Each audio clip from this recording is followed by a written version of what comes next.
Ici, on se trouve devant une carte postale de la région de la cabane de Panossières. On voit sur cette photo la nouvelle cabane de Panossières qui est en pierre, qui a remplacé celle en bois.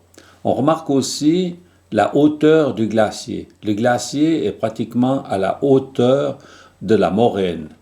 On voit en face le col des Avouillons.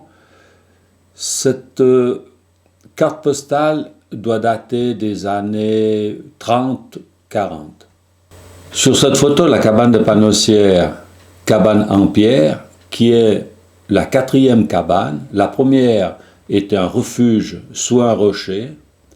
La 2e était en bois, qui fut agrandie, qu'on considère la 3e, et celle-ci, c'est la 4e. Sur cette photo, on s'aperçoit aussi la hauteur du glacier.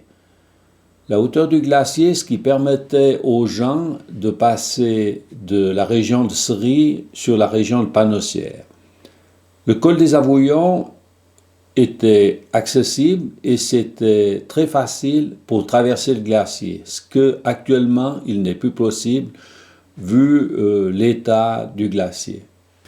Les souvenirs que j'ai de la cabane de Panossières étaient le fameux gardien Louis Dumoulin de Lourtier, qui fut pendant des dizaines d'années gardien de cette cabane. À l'heure actuelle, pour se rendre à la cabane de Panossières, depuis la cabane Brunet, les randonneurs traversent la passerelle qui a été construite pour faciliter l'accès de Brunet à Panossières.